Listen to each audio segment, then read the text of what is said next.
नमस्कार मंडळी, आज आपण ना आळूची वडी बनवणार आहे। त्यासाठी बघा मी एक 10-12 मिरच्या घेतल्या त्या आणि आल्याचा एक तुकडा घेतलाय। आपण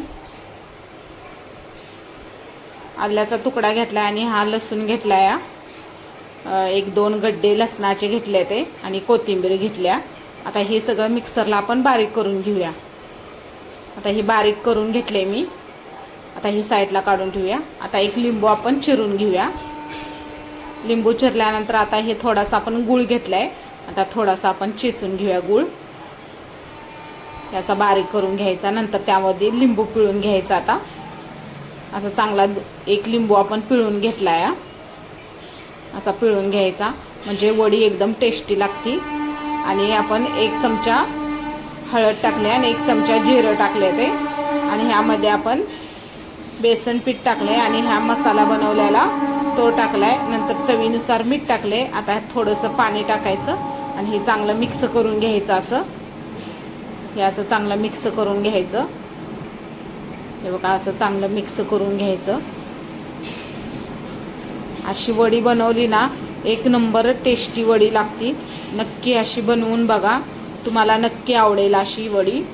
आणि ह्यामध्ये आम्ही शेंगदाण्याचं कूट सुद्धा टाकतो, पण ह्यावेळेस नाही मी टाकलं, कारण म्हटलं ह्यावेळेस अशी बनवून बघावी।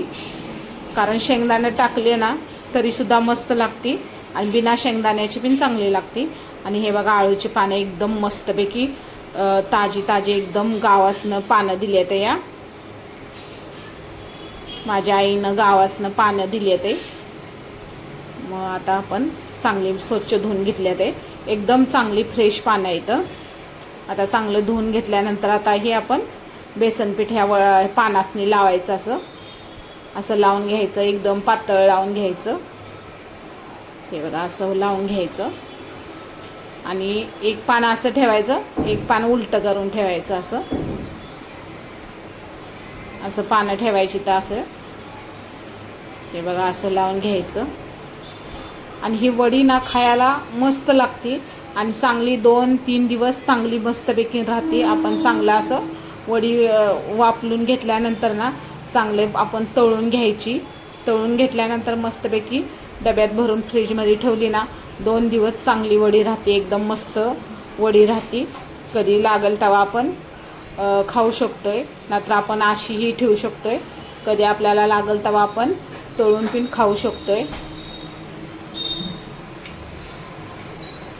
हे बघा अशी, आणि ह्या साईडनं अशा बाजून आपण असे हे करून घ्यायचं, असं पानं दुमटून घ्यायची म्हणजे बेसनपीठ बाहेर आलं नाही पाहिजे। आणि हे असं बारीक बारीक आपण रोळ करून घेऊया त्याचा। हे असा करून घ्यायचा चांगला। हे बघा, असं करून घ्यायचा। आता मी बाकीचं पण करून घेतो। हे बघा, असं करून घ्यायचा। असं झाल्यानंतर आता आपण पाणी ठेवले आणि चाळण ठेवल्या। चाळणीमध्ये आता ही वडी ठेवायची आणि चांगली एक 10 मिनटं चांगली वाफलून घ्यायची। वडी अशी चांगली शिजून घ्यायची। चांगली शिजल्यानंतर आता आपण बघूया की आता आपली वडी चांगली शिजल्या। आता तेल टाकूया, एका पॅनमध्ये तेल टाकूया आणि आता वडी आपण कट करून घेऊया। ही अशी वडी कट करून घ्यायची। हे बघा किती भारी झाल्या बघा। आता हे आपण तळून घेऊया। हे अशी तळून घ्यायची, चांगली खरपूस भाजून घ्यायची तेलामध्ये।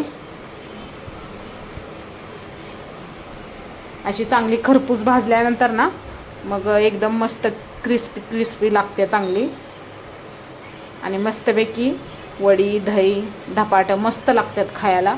एकदा नक्की करून बघा अशी वडी, आणि आपल्या चॅनलला लाईक आणि सबस्क्राईब करा। आणि अशाच आपल्या एकदम साध्या सोप्या रेसिपी बघत राहा। हे बघा, असं आता आपण एका डिशमध्ये काढून घेतल्या आणि हे आपल्या वड्या आता तयार झाल्या, आळूच्या पानाच्या वड्या। आणि तुम्हाला आवडलं असलं तर आपल्या चॅनलला लाईक आणि सबस्क्राईब करा आणि आपला पूर्ण व्हिडिओ बघा।